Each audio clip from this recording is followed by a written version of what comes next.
Goeienaand, good evening fellow South Africans and citizens of the world, and welcome to tonight's live stream. Now, first off, I have to say that I know what we're talking about tonight and tomorrow night is a very controversial subject, and I totally understand that, I get that. This is largely as a result of the complete and utter bias and disinformation by the fake mainstream media when it comes to the situation unfolding on the Gaza Strip. And tonight we're going to unpack some of the situation so you get a good understanding not just of the history of how Palestine became Israel, but also looking at basically a comparison, for example, of what's going on in Ukraine today and what's going on in Gaza today. And then you can assess for yourself the double standards when it comes to the agenda of the one world government, who basically control things that happen in the world today. What is not controversial is the fact that 2.3 million Palestinians are held captive, or have been held captive for decades, in a small strip of land by an oppressive Israeli regime. Half of these Palestinians, where the average age, get this, the average age of the Palestinians in Gaza is just 17 years old. That's a teenager. And most are children and babies. In fact, half of the population of Gaza are children. This low expected age is as a direct result of their imprisonment by the Israeli regime. There's no other reason you've got this population in Gaza with such a low life expectancy.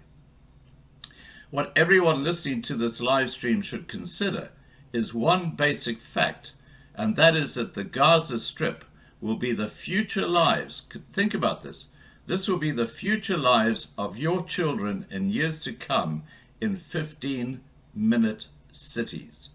Okay, so 15-minute cities, you will face the same restrictions to your freedoms as the people of Palestine, or the Palestinians are right now in Gaza. So just put that in your mind and think about it. Consider the fact that the elite who go to the annual Davos meeting to chew the fat with prime ministers, presidents, and kings consider you as useless eaters. What does that mean? It means that you are disposable. Tonight, Yusuf and I will be concentrating on the history of what was once Palestine and how it became Israel, leading to the oppression and subsequent planned genocide of the Palestinian people in what is today known as Gaza and the West Bank. Tomorrow night we will discuss the conflict and unfolding events following the Hamas invasion of Israel on the 7th of October this year. Here is a short video which summarizes the situation in Gaza. Let's listen to that.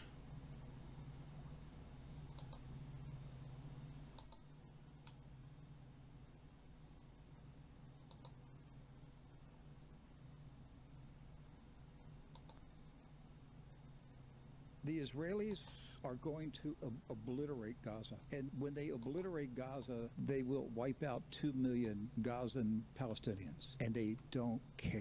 I told you the feeling I had when I didn't meet him. He didn't shake my hand. I was standing next to Netanyahu, but I got a good look at him. I saw a man that absolutely cold, lifeless eyes, soulless eyes. I saw a man who could kill 2 million people and then go to dinner. Wouldn't bother him at all. Because in his mind, they're not people. That's right. They're You have to understand beasts, savages. They're savages. They're beasts. In his mind, the Palestinians are not people. So he has no conscience that would bother him. And we are witnessing in real time mass genocide, and hardly anybody is saying anything about it. And if you do say something about it, you will be extremely criticized. You may be shut down. They'll have a ceasefire when there's nobody left in Gaza. They will stop shooting when everybody stops breathing. That is the intention, folks. Total elimination of the Palestinian people. This is genocide. I don't care what you think about the state of Israel. No sane human with a heart can justify genocide, a complete wipeout of a people. I mean, think of it this way. If Mexican cartels were coming into Texas and they were killing people and everything, we wouldn't wipe out Mexico City, would we? And kill all the Mexican children. Right. That's the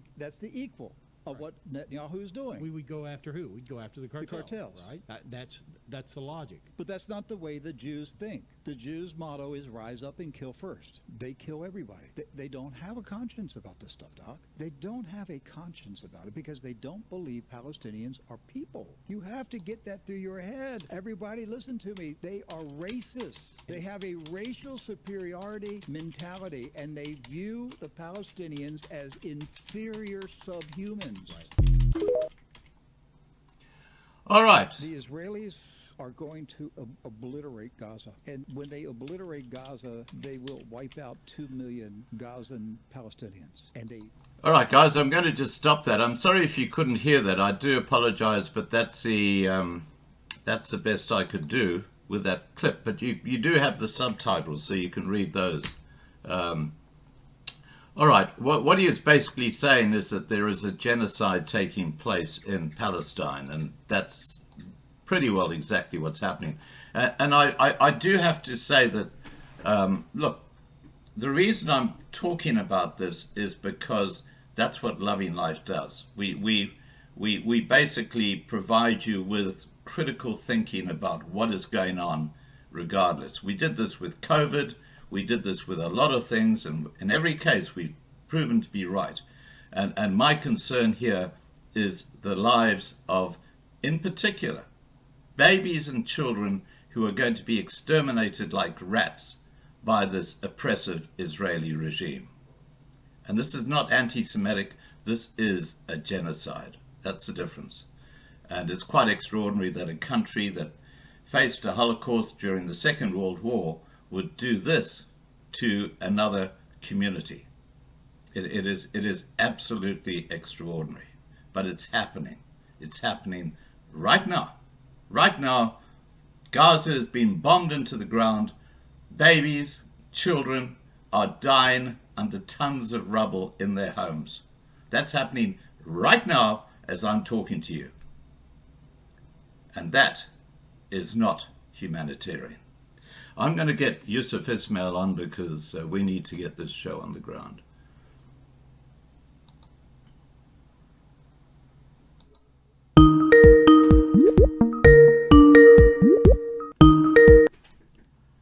Hi, Yusuf. Hello. Good evening. Good evening, Scotty. How are you? Excellent, buddy. How are you? I'm good. Could be better, but I'm fine. Yeah. Great to hear from you again. Yeah. Now, Yusuf, tonight we're going to be talking more about the history of Palestine becoming Israel. And tomorrow night we're going to be talking specifically about the conflict that's happening right now in Gaza Strip and Israel. So this is like an introduction to the subject and how we got to where we are right now. And tomorrow night we'll actually go into the atrocities taking place and how the media in particular are reporting on those atrocities. So take us back a little bit with the history of that region. And if we can go right back in time, just take us to the earliest times of what they call Israel today, or what they call Palestine 100 years ago. Okay, well, basically the following, and I think we did a program about 2 years ago. Do you remember, Scott? We did a program in detail. I think it's still on your YouTube channel, the old one that you had probably close to 100,000 subscribers. Yeah, but over nonetheless, 100,000. let's basically go into that. Basically, Palestine was a place, was amongst the former Ottoman territories that had Jews Christians and Muslims living side by side. Now, these were, Palestine has one of the oldest Christian communities in the world, the oldest Muslim communities in the world, and the oldest Jewish communities. And I must say that those Jewish communities lived side by side with Muslims. There were the Sephardic communities that were indigenous to the land. They were no different in appearance from the Palestinians and the Christians. You wouldn't make the difference. And essentially what happened after the First World War is that it was placed under UK administration by the League of Nations in 1922. All of these territories eventually became fully independent states, except for Palestine, where, the kind of British mandate incorporated what was described as a Balfour Declaration of 1917. The Balfour Declaration was simply a letter from Arthur Balfour to Lord Lionel Walter Rothschild, again the name again, Rothschild, expressing support for the establishment of a national home for the Jewish people. That's what the idea was. Okay, now can I just interrupt you there a second, because I've actually got that letter, and it's dated the 2nd of November 1917. That's correct. And it reads as follows, and it's signed by Balfour, who was the head of the Foreign Office in the United Kingdom. And he writes, "Dear Lord Rothschild, I have much pleasure in conveying to you, on behalf of His Majesty's government, the following declaration of sympathy with Jewish Zionist aspirations." Note the word Zionist, by the way, aspirations, which has been submitted to and approved by the Cabinet.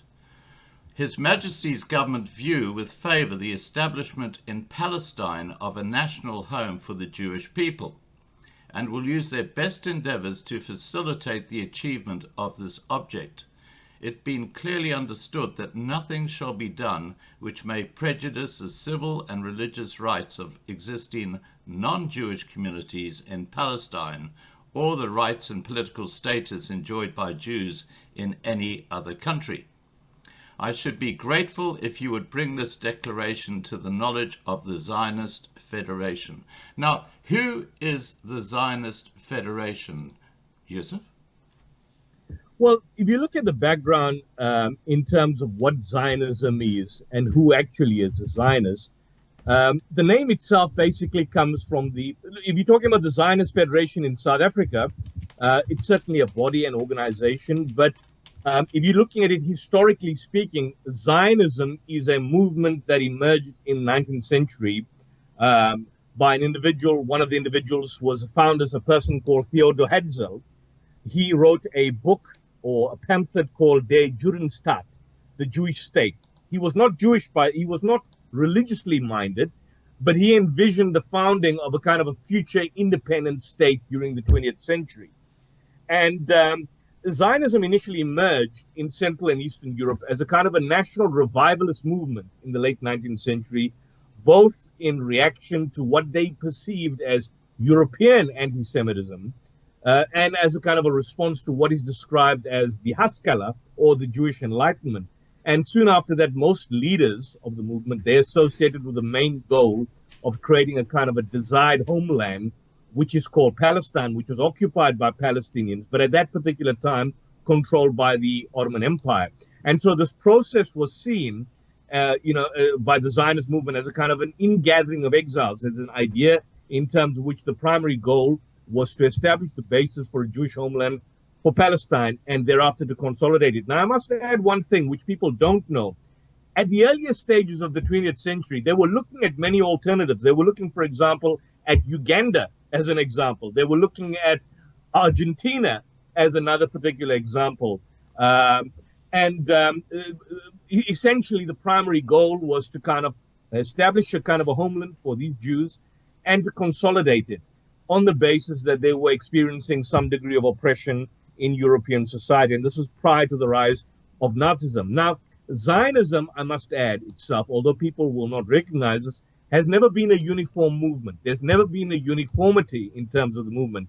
There's been various types of Zionism. There's been political Zionism. There's been liberal Zionism, labor Zionism, religious Zionism. But in essential, it basically talks about a movement for the repatriation of what they perceive as persecuted people to the so-called ancestral homeland. The critics of Zionism, on the other hand, see it as a colonial, racist project, an exceptionalist ideology or movement that is particularly solely for a certain category of Jews that basically moved to Palestine. I mean, at the outset, I must add one point, that during the heights of the Nazi Germany, and there's a lot that can be said about the Holocaust, and we're not going to engage in Holocaust revisionism tonight, but a lot of secular Jews were in bed with the Nazi party. They were closely aligned. The leaders of the Zionist movement, which formed the bulwark of what eventually led to the creation of the state of Palestine, were in bed with the Nazi party. And so what you had is a deliberate kind of persecution of maybe the poor Jewish communities that were incarcerated and sent to the gas chambers, and used as a justification for suggesting that basically these particular individuals needed a homeland. Now, here's where the catch is. Because if these people were so poor and they were so oppressed and persecuted and so on and so forth, they would have been entered into Israel or into Palestine with open hands, because Jews were living in Palestine. The Jews were living side by side with Palestine. Yes. But what you find, quite strangely enough, and this must be important to the viewers out there, and I'm glad that someone like you, Scott, has this on your channel, you had national military organizations that were already in existence, Zionist paramilitary organizations like the Irgun gang, like the Stern gang, by people like Zvi Jabotinsky. Now, they were in fact responsible for the bombing of the King David Hotel in 1946. Now, think about this for a second.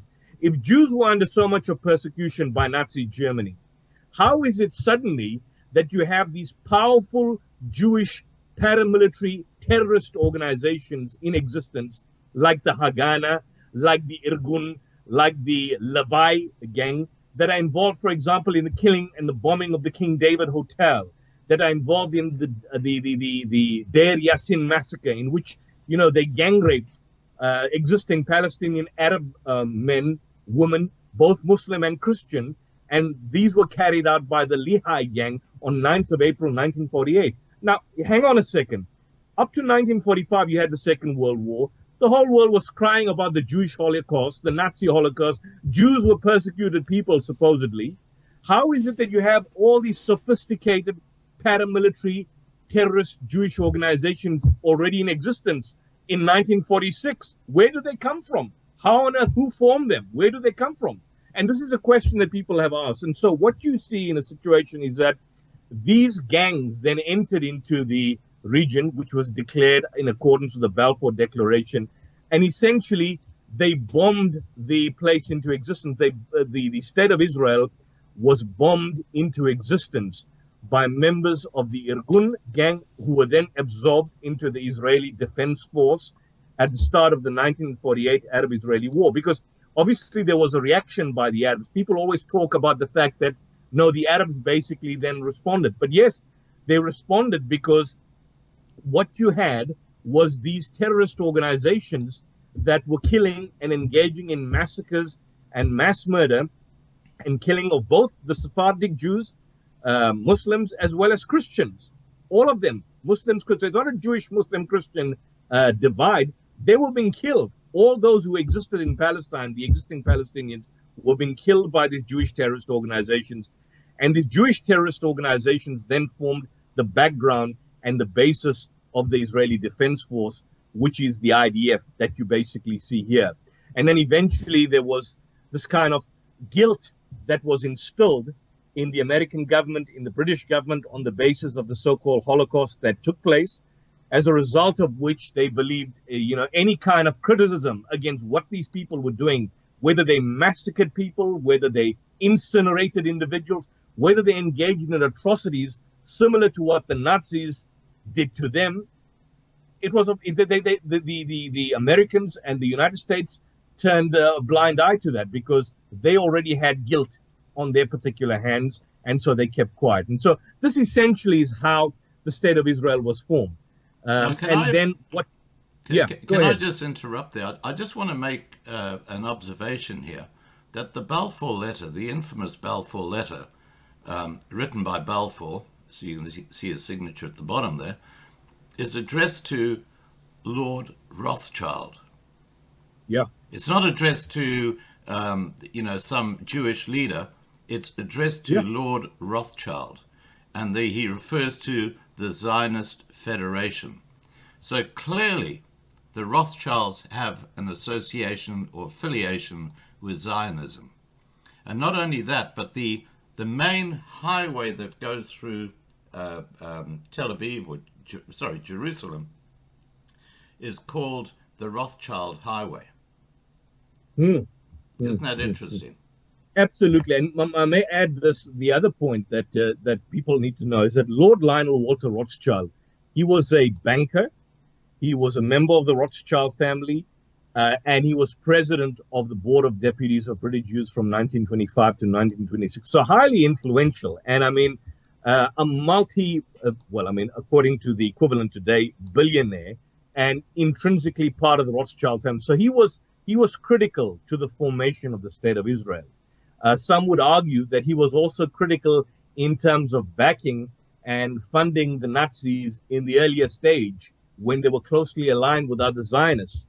So these are individuals that are not somebody that, are benevolent and are caring or are poor, are persecuted. These were people in control of the financial might of European society at that particular point in time. And of course, we've inherited the banks today. The banks are very much a product. The evil of the banks are a product of this particular group. So essentially, this is what happened. So I just want to kind of wrap this up because I know that we want to deal. So basically what happened after bombing into existence, the UN, that organization, the United Nations, they proposed terminating the mandate, and they proposed the idea of partitioning Palestine into two independent states. Right. One Palestinian Arab, and then, of course, one Jewish. I'm just going to share this image with everybody watching, and you've got it too, so perhaps you can talk to that. Okay, over to you. Well, yeah, I can see that there. What basically happened is that particular piece of land, and the white is what was initially supposed to be Israel, and the green is the Palestine. What basically happened is that as you see the map, that white seems to increase and the green obviously decreases. That's on the basis of the partitioning of these two independent states. And the partitioning of the two independent states are on the basis of the accumulation of more and more land. So as you can see from 1946 going on to what then happened more particularly, half of the Arab population, they fled or they were expelled. Jordan and Egypt controlled some of the territory that was assigned to the Arab state. In 1967 war, and I think that is the third picture you've got on the graph. What happened in the 1967 war is that Israel occupied the territories, the Gaza Strip and the West Bank, including East Jerusalem, which was subsequently annexed by Israel. And what that war brought was another second exodus, a second refugee crisis of approximately close to 1 million. In accordance with the Resolution 242 of 1967, they formulated the principles of a just and lasting peace, including an Israeli withdrawal from the territories occupied in the conflict. But there were hostilities subsequently in 1973 and indeed in 1974. And so what you basically had is that picture you've got in 2000, and I can tell you the situation we in 2023, that's 20 years later, is that the situation is far worse. What the situation is, when people talk about the Palestinian wanting their land back, they are always talking about reverting to the 1967 borders. That is the third map. If you look at the third picture on the graph, so it's picture 1, picture 2, picture 3, which is still basically a situation in terms of which Israel accumulates more and more land. So the talk by the Palestinian Authority and by groups like, I don't know whether Hamas holds the same principle, is that they want to go back according to the borders just before the 1967. Because after 1967, you had a situation where more and more land was essentially taken over. Now, hang on. We need to unpack that. When you say that more and more land was taken over, what actually happened was the Israelis, under the protection of the army, the Israeli Defense Force, literally went into Palestinian-owned areas and flattened the houses, kicked the residents off, and then built Israeli settlements on them without any authority at all. Absolutely. And what essentially happened is that they also encouraged the settlers, and the settlers are of kind of a far more ultra-orthodox, fanatical. Yeah. They follow kind of a fanatical form of Judaism, and they were encouraged. So the settlements have happened since. So even, for example, Gaza and the West Bank, which were eventually the only portion of land that the Palestinians basically had, despite all of that, you never had a complete West Bank or Gaza, because there was this wall that went right through, taking over land, taking over villages. So, for example, if you have two neighbors, there's this massive wall, like the Berlin Wall, that essentially cuts through the land between two neighbors. And then you have a situation where there are drops of settlements that are basically expanded. So what you see is a situation of appropriation of more and more and more and more land. Now, what basically happened in 2006 is that they basically said, okay, there was the Palestinian legislative elections that took place, where Hamas came into apparently in leadership. And what Israel basically said, okay, we're leaving you, we so-called, supposedly leaving you.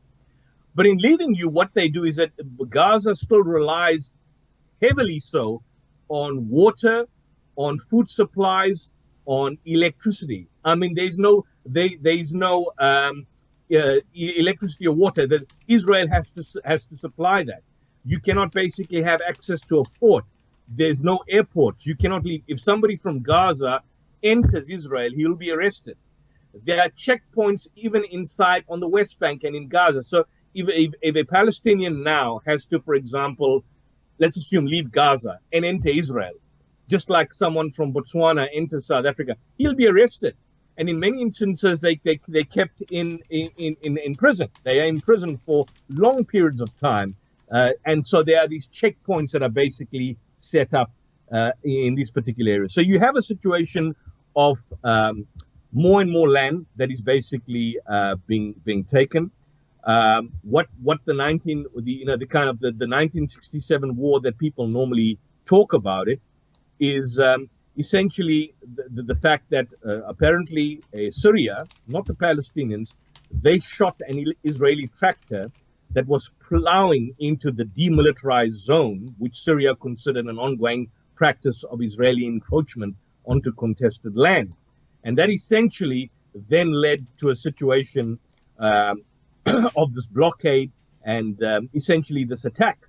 And that's basically where they used it as a basis of taking over the Palestinian land, taking over their particular supplies, appropriating more and more land, and engaging in an attack on the civilian population of Palestine. So this has been ongoing. It's been ongoing from 1948. And so there's a systematic pattern where you take over people's lands slowly. And the people have been living under what can be considered apartheid. I'll tell you something. John Dugard, I think he was a professor of international law. He did a comparison that the heights of apartheid in South Africa was nowhere close, and is nowhere close to the state of Israel. You know, for many years, apartheid South Africa was viewed as a kind of polecat of the world. But let me tell you something. The heights of apartheid in South Africa was nowhere close to apartheid Israel. I mean, as bad as the situation is, we never had helicopter gunships bombing civilians in the streets of Soweto. Yes, we had the Soweto riots of 1976. We had the Bantu homelands and the states. But people were essentially free to move. Of course, there were limitations that were placed, and I'm not in any way justifying apartheid. We know it was a human rights violation. But the apartheid and the massacres, you have a situation where there's genocide on the existing Palestinian population. There was no genocide. We never had a situation where the South African government came in and bombed and destroyed the whole city of Soweto, or, for example, bombed the whole of Transkei or Bophuthatswana. That's what's basically going to happen in the next few days on Gaza. And if you look at the reports, and I think, Scott, you have seen the reports, I think you may have played it. If you look at the facts that are basically coming out and what they're asking for, requesting that approximately 2 million people leave Gaza within 24 hours. 2 million people leave Gaza within 24 hours. I mean, that's impossible. Where on earth is that going to happen? Now, just talking about that, I've got a little video clip that comes from the United Nations, and let me just see if I can track it down, because I'd like to play it if I can. No, I'll play it tomorrow night, but basically they're endorsing exactly what you're talking about. Yeah, go ahead.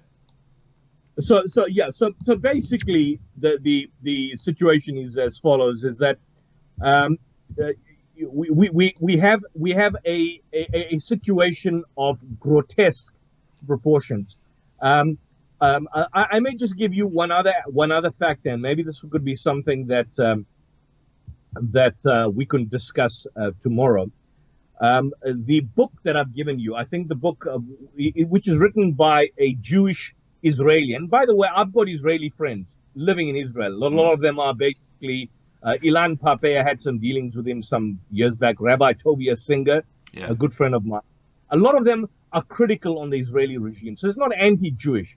According to hundreds of Palestinian, Arab, Israeli, and Western sources, both written and oral, Zionist forces in the past, historically, since we're dealing with history, considered and committed dozens of massacres. I spoke about those two gangs. The gangs, and your viewers can check up, type in on Google, Irgun Zwei Limu, known as Irgun, also known as Lehigh, or the Stern Gang. You had, for example, the Jerusalem, and these massacres that were committed by them didn't start in 1946. They started in 1937. Now, hang on a second. In 1937, Nazi Germany hadn't come into existence.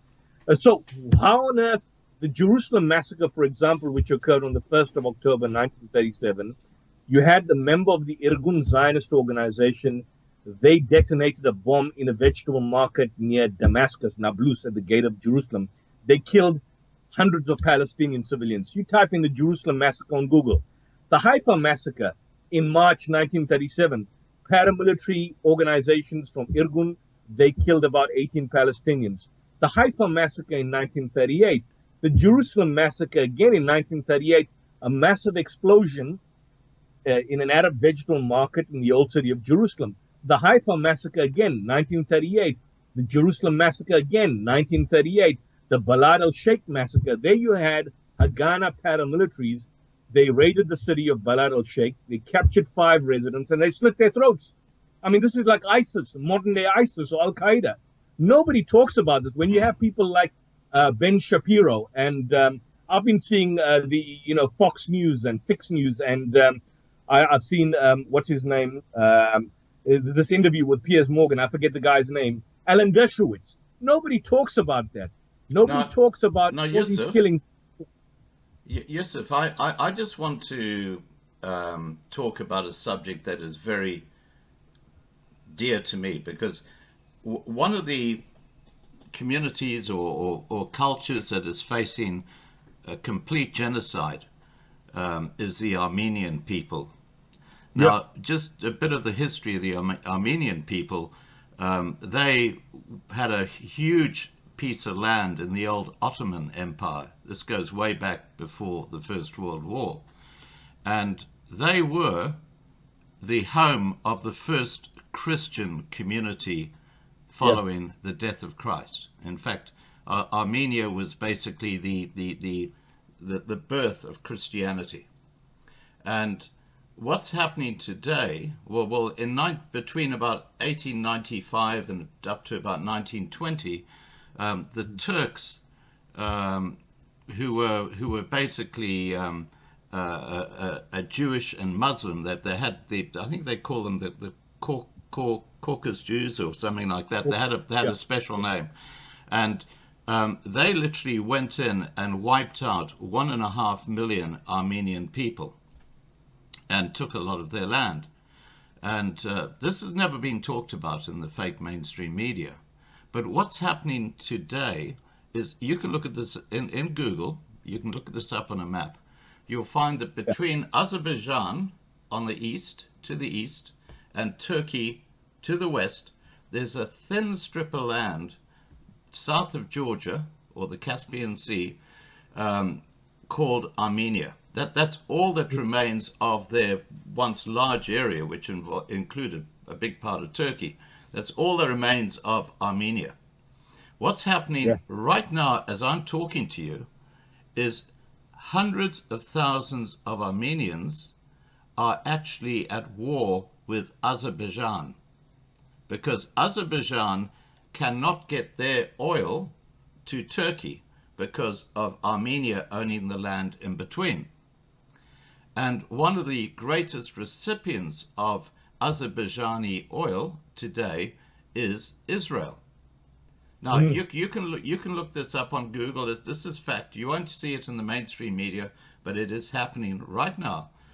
Israel, in exchange for the oil, is sending sophisticated armaments to Azerbaijan, which are being used to exterminate the Armenians. That's happening right now. It's another genocide taking place, which involves the Israeli government.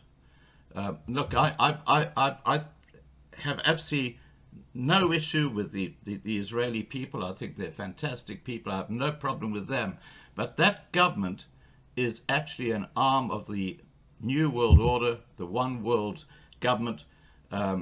People like Netanyahu, they do not serve the best interests of their people. They are serving the One World Government.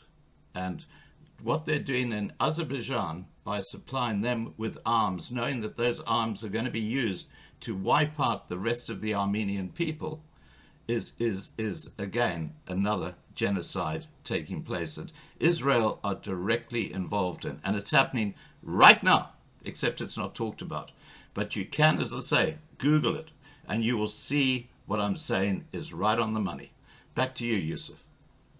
Yeah, look, just basically on that point, and this is in fact, just to mention for your viewers there, you can find that even in some of their left-wing press like the Haaretz, that the experts basically estimate that Israel in fact supplied Azerbaijan something like about approximately 70% of its arsenal. That's arsenal, military might, between 2016 and 2020. And that's basically giving Azerbaijan a kind of an edge against the Armenian population. And of course, boosting Israel's large defense industry, which is backed and about $2 billion given every year by who else? No one else other than Big Jack, Big Brother, the United States on the other side, which of course Israel controls. So Israeli arms have played a significant role in allowing the Azerbaijani army to reach its objectives. But I may add one thing which is quite fascinating, interesting, something that I have not basically looked at. If you look at the Armenian genocide, and of course the existing, obviously under the leading up, of course, to in the World War I, under the guise of the Ottomans, if you look at the actual massacres that were perpetrated by the against the Armenians, a lot of them that form part, because the Ottoman Empire was a large enclave, a lot of them, obviously, besides the Turkic people, they were in fact the Khazars. And the Khazars are, essentially a kind of a multi-ethnic conglomerate that were in the Caucasus region.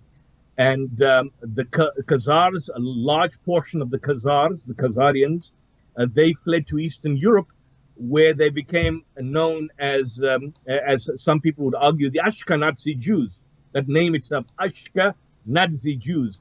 I think Arthur Koestler, in his book, The 13th Tribe, in 1976, he postulated the idea, and several scholars have basically pointed this out, that according to the historical position, if you look at some of the correspondences in medieval Khazarian correspondence dating to the 8th and the 9th centuries, a number of Khazarians were said to have converted to Rabbinic Judaism.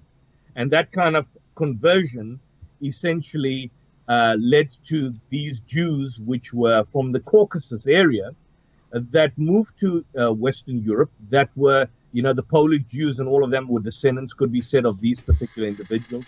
Genetic studies have argued and found that there's been some sort of substantive evidence of a Khazar origin from amongst Ashkenazi Jews.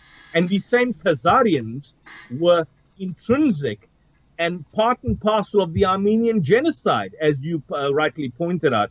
And of course, together with the Turkic people under the Ottoman Empire. Nobody talks about that. And it's quite fascinating, as you pointed out more recently, that up to today, up to now, Israel is giving Azerbaijan more than 70% of its arsenal, with nearly 70% of the existing arsenal of Azerbaijan coming from Israel. What for? Of course, they want to make money, but then Azerbaijan uses that to basically attack the Armenians.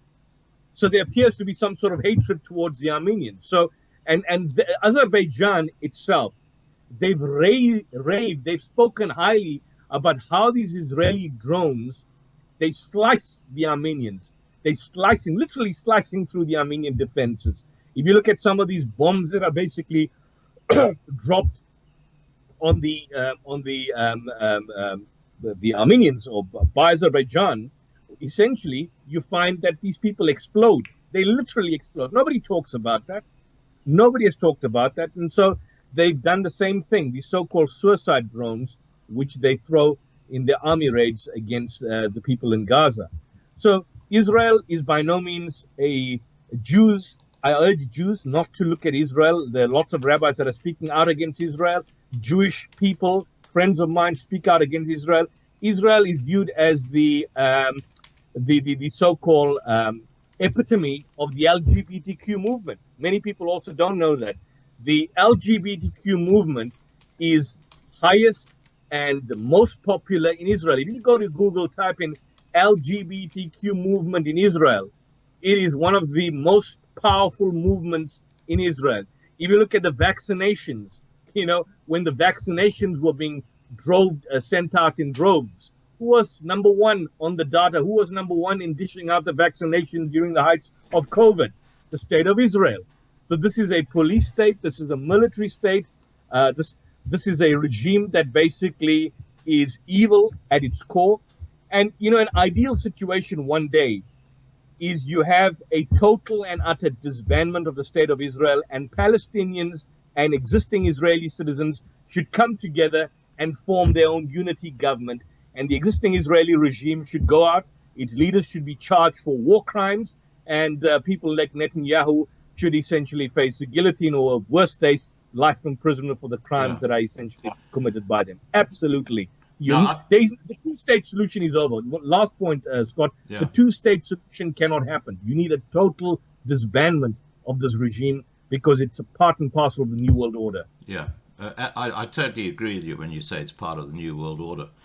Now, there are going to be two different subjects we're going to wrap up with, because I want to keep this within an hour, because tomorrow night is the main discussion. But I want to make a comparison now of, we all know what's happened in Ukraine. Okay, we know the war. The Russians invaded Ukraine, and the Americans came in behind Ukraine, and since then it's basically been a chaos, a complete and utter mess.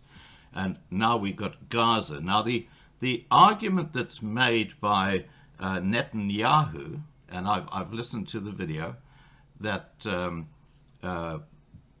Palestine is actually Israeli, is because back in 600, when the Arabs came through and retook that area, previously it had been a Jewish area, and he refers to the reference in the Bible about Jesus and the Jews being in Jerusalem and stuff like that, and that's historically correct. Yes, I get that, I understand that argument, but consider this fact: Ukraine, up until the late 1900s, was Russian territory. Okay, it Yeah. was part of Russia. Now, what you've got happening is this incredible hypocrisy where the West and the fake mainstream media are saying, isn't it shocking that Russia is going into Ukraine in the east, even though they're going there to protect a 90% Russian population from a feral Ukrainian regime that is sending in troops to wipe out the Russians in those eastern areas. And that's the reason Russia went in primarily. But because Russia went in to basically try and save its own citizens living in places like Donetsk on the eastern side of Ukraine, they are the terrorists. They are the ones who are committing war crimes. Okay, so I get back to the fact that up until less than 50 years ago, Ukraine was Russian territory. That's a fact. Yeah. Now, the argument by Netanyahu that in AD 600 or around there, let's say 1500 years ago, the Arabs took over Jerusalem and took over what is now Israel. Because 1500 years ago it used to be Jewish territory, that's the reason why today it should be Jewish territory. And the West is supporting that and saying, terrible Arabs, you know, why are you doing this to Israel? And then you consider the fact that just 50 years ago, Ukraine was Russian territory, and they're just trying to protect their citizens on the east side of the Donetsk River, which was largely Russian territory or mainly Russian people. The hypocrisy between the two wars is extraordinary. What are your thoughts on that, Yusuf? Yeah. Firstly, I must say basically that the analogy is totally flawed. By the way, from the time of Jesus, or even before, even at least 100 years before Jesus, right until now, Jerusalem was not under Jewish rule. It was controlled by the Romans. So the Arabs took place with the rise of Islam. They took over Jerusalem from the Byzantines. So it was still under Byzantine occupation.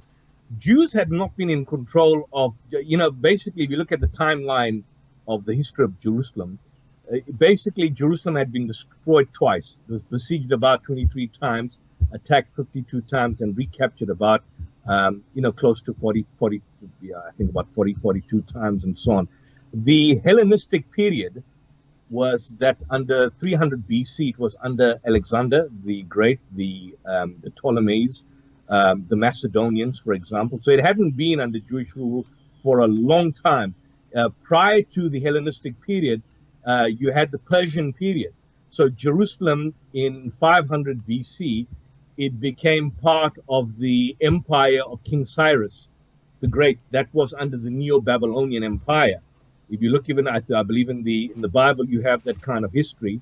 Then the second temple was built under Darius the Great, who was by no means, Darius the Great was a Persian ruler.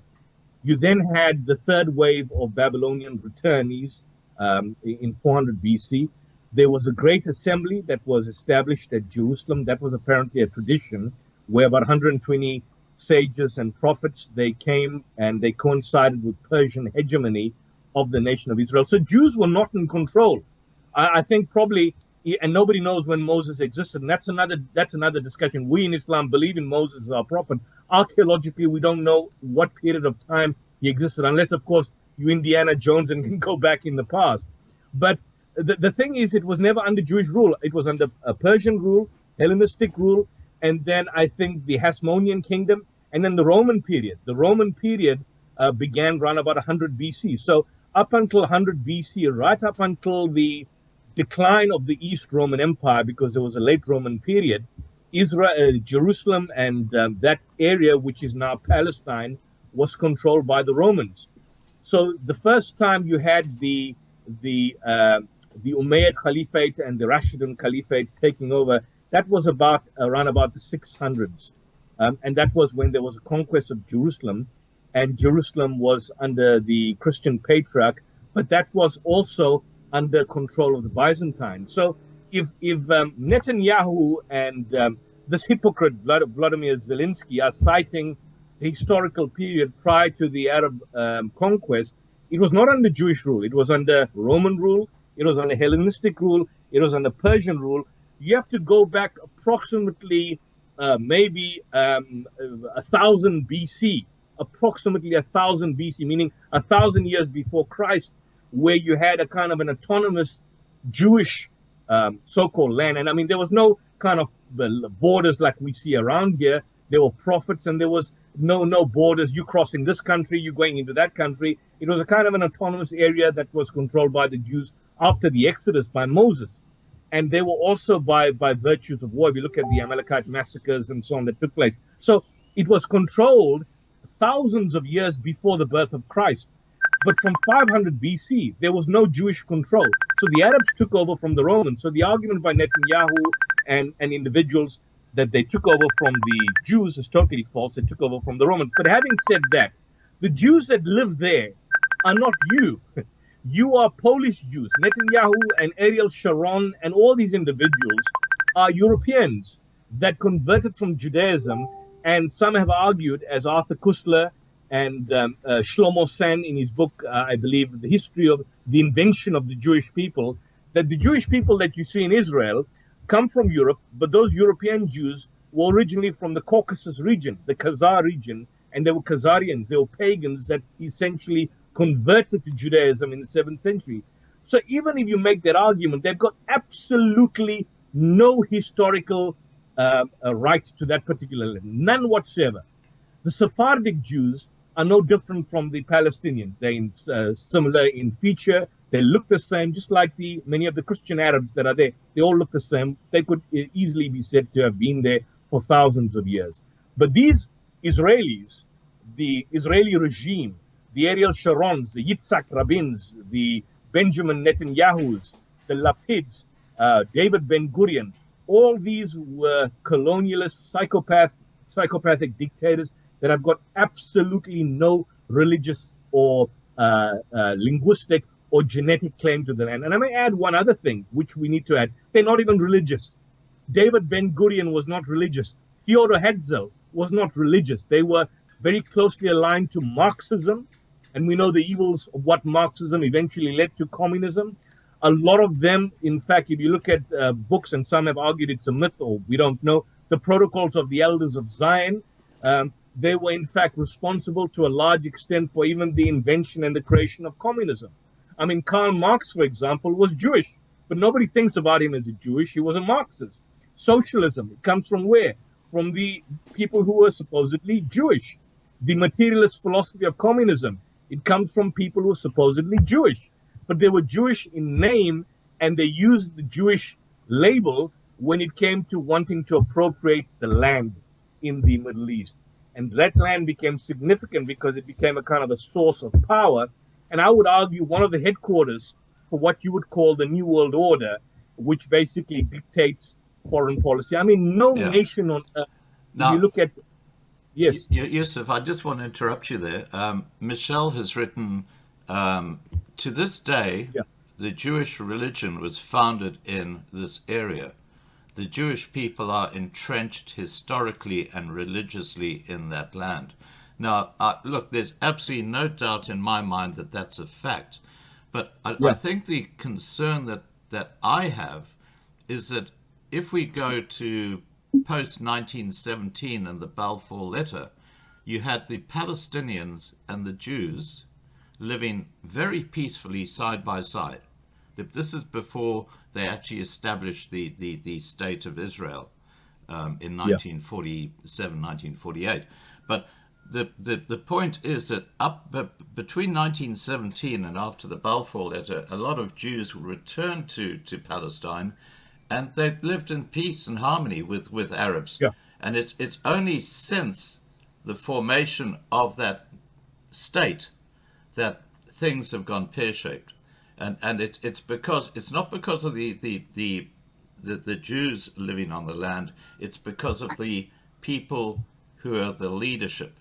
They are taking their orders from somewhere else. They are not doing what's in the best interest of their own people. and they're the ones who are the issue. It's the Netanyahu's, people like that. And I just want to, just in wrapping up this live stream, I just want to put this analogy, okay?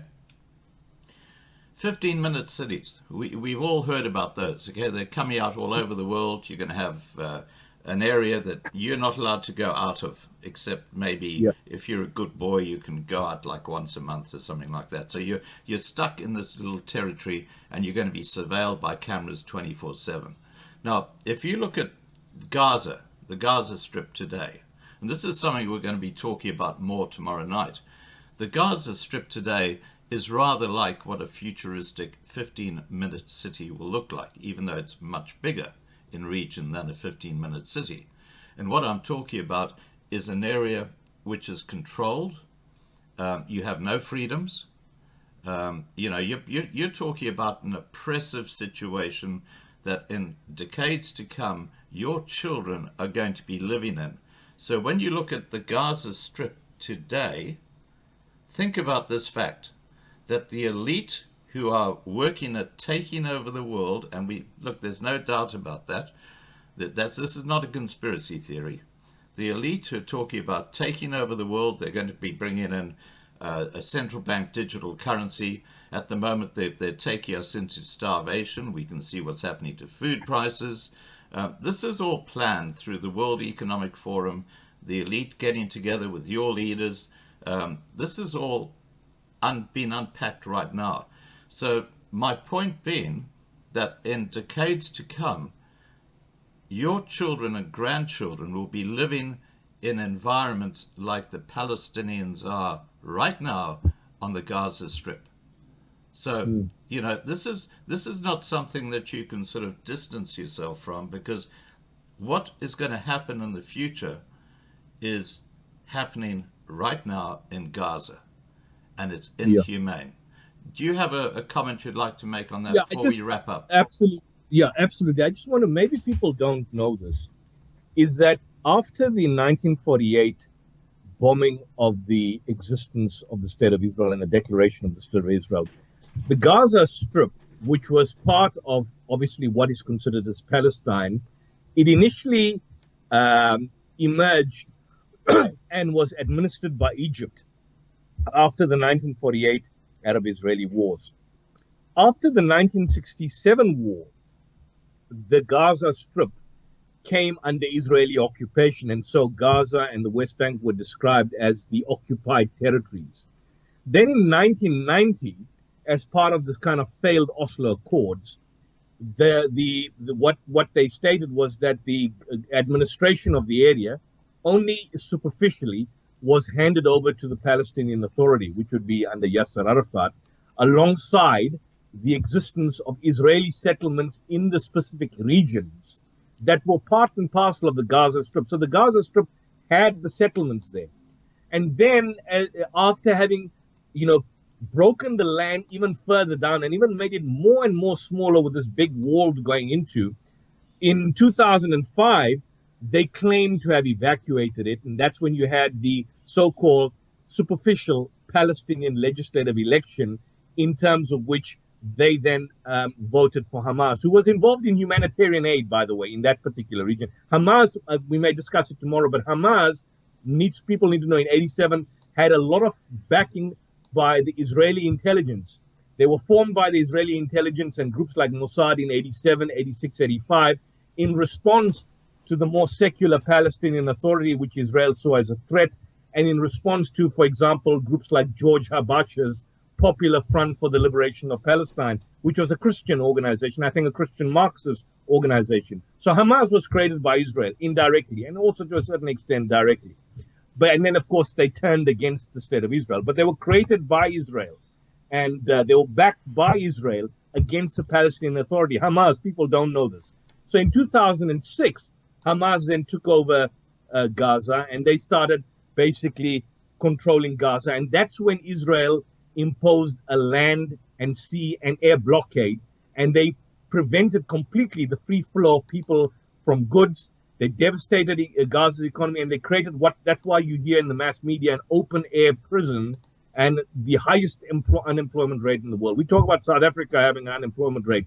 This is unemployment on steroids. Yeah. And then, of course, over the years, since 2006, you had repeated bombings. You'd see, for example, in 2009, 2014, and then repeated attacks. So, for example, you have these protests, for example, against the Israel-Gaza barrier, where people are asking Israel to end the blockade and end the kind of refugee status, and this continues. So most people in the Gaza Strip who are staying there and in the West Bank, they are descendants of the refugees who fled or were expelled from that area that became Israel in the 1948 Arab-Israeli War, 1947 Declaration of Independence. Around 600,000 Gazans live in Gaza's refugee camps. Most are either Muslim or Palestinian Christians. Many Christians who support the state of Israel need to realize that Palestinian Christian churches are bombed and destroyed. Gaza has the highest, one of the highest rates of poverty in the world. And right now, what you're going to see is that area which is so impoverished is now going to be bombed into total. We are on the verge of a genocide, and that's why there they've is a asked genocide happening. There's genocide happening right now. I just want to confirm what Yusuf is saying, but we'll be talking about this more tomorrow night. And what the Israeli government have done, think about this. Now, Gaza is one of the driest places on earth, and it's quite incredible because they had rain apparently earlier this week, and the Palestinians saw that as a blessing from God, because what the Israeli government did following the invasion on the 7th of October was they literally destroyed the water pipelines into Gaza. They didn't cut them off, they actually destroyed them. And I put up video footage a few days ago of cement being poured into water holes so that they would be blocked, pipes being blown up, water pipes being blown up. So there's no way fresh water can get into Gaza to supply over 2 million citizens. We're not talking Hamas, we're talking people like you and I. 2 million of them have no fresh, clean drinking water. They have no food. They have no medicine. The hospitals can only operate for a couple of hours a day while they still got diesel, because there's no electricity coming into Gaza. These people are living in absolutely horrible. It's a hellish situation that they're living in, and yet just across the border in Israel, the hospitals are working fine. Everybody's got clean drinking water. Everybody's got lots of food. Everybody's got electricity. But in that little strip, it is hell on earth. That's a reality. One last thing, yeah, Scott, I just want to make one last thing in relation to what you said. Just yesterday, I think, or day before yesterday, the Israeli Defense Minister, Yoav Gallant, this is what he said, and I got the quote. He says, "We will make sure that there will be no electricity, no food, no fuel, everything is closed. We are fighting animals and we are acting accordingly." Now, think about this. Hamas is a small minority of so-called resistance at there. Why not be man enough as the IDF, if you claim to be the most powerful military, go inside and fight Hamas, fight them man to man, fight them in the streets. If you want to attack them one-on-one combat. You want to have guerrilla warfare. What's the point of destroying the entire population? And this comes back to the theory we'll be discussing tomorrow. Was the attack by Hamas a false flag operation deliberately allowed to happen by Israel in order to lead to the total destruction of this particular land, and then, of course, rebuild it and take it over once and for all by the state of Israel, by this evil regime that basically wants to just simply take over the entire area? Yeah, look, I've got to say what Yusuf has just said is my belief, and I've actually said that in a couple of videos that I've posted. And the reason I say that is because Israel has Mossad, which is one of the, well, it is probably the most sophisticated, advanced intelligence agency in the world. And to think that they wouldn't know that the Hamas organization were planning an invasion of Israel, because they would have had their spies embedded in Palestine and in Hamas. Now remember, this is not a sophisticated paramilitary organization. They would be having meetings where they talk about stuff. There would have been Mossad members in those meetings listening. This information would have been fed back to the Israeli government. You know what Netanyahu did after Egypt? This is Egypt. Egypt actually advised Netanyahu 5 days before the invasion. Egypt said Hamas is going to invade Israel. You know what Netanyahu did? He took 80% of his IDF forces protecting that southern border with Gaza, and he moved them up to the West Bank, basically leaving that southern border with Gaza unprotected. He did that knowing that the attack was coming. So why did he do that? There's only one reason he did that, and that is because he wanted it to happen. He wanted people to be killed. There would be collateral damage amongst the Israeli population, which would create a huge amount of empathy from the Western media, who think that Israel, they just say they're sacred. They never do anything wrong. This horrific incident that happened would result in Israel being able to take any action they liked against those horrible people living in Gaza. I believe that is exactly what has happened here. Yeah. And I hope we have a good discussion tomorrow night. Yeah. So I want the viewers to know that Enver Masud from Washington, D.C. will be joining us. The last time we had Enver, the information was so devastating that YouTube took down your entire channel. Do you recall that? I do. It was on 11th September. And on 12th September, after that discussion, they shut down the entire channel for good. Yeah, that was, by the way, that was my main Loving Life channel with over 100,000 subscribers. So people need to know Loving Life is telling the truth, and why they're always shutting you down. It's because when you come close to the truth, they want to hide the truth, they want to conceal the truth, and they want you to be brainwashed by the mainstream fake news that's out there. So thumbs up to Loving Life. Well, it's a reason, Yusuf, that we've now got our own platform, lovinglifetv.com, because no one can shut us down, because we aren't beholden to the fake misinformation and censorship of YouTube. And just talking about that, guys, obviously, as a result of what we've been talking about here, the stream to YouTube will be taken off at the end of this live stream. It will be available on lovinglifetv.com. It will not be available on YouTube, and the same applies to tomorrow night's live stream as well, because discussions like this are taboo to the one world government, and they're basically controlling big tech today. Yusuf, thank you so much. I'll see you tomorrow night at 8 p.m. Johannesburg time, and have a great evening. You too. Take care, Scott. All the best. Okay, bye for now.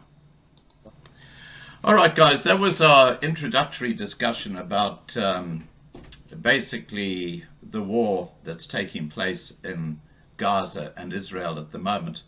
And look, I know it's a sensitive subject, and I know that there are people here who basically find it hard to accept that Israel can do anything wrong. Let me just assure people that this is not an attack on the Jews in Israel. This is basically just exposing the motives of the government of Israel. Two very, very different things. The people who control Israel today are evil. They are basically tied up with the World Economic Forum. They're tied up with the one world government. There is an agenda behind what is taking place today. I'm going to leave it at that. I'm going to go out with Op on Srots, and tomorrow night with Yusuf and the other guests that he referred to, we're going to be talking about what is happening on the ground right now in Gaza. And it is quite horrific. I've got so much video footage. I'm not even going to go into it, but I'm going to be playing some of those videos tomorrow night, which they're just shocking. And yet the fake mainstream media don't talk about this. This is why we talk about this, because we need to get the truth out there.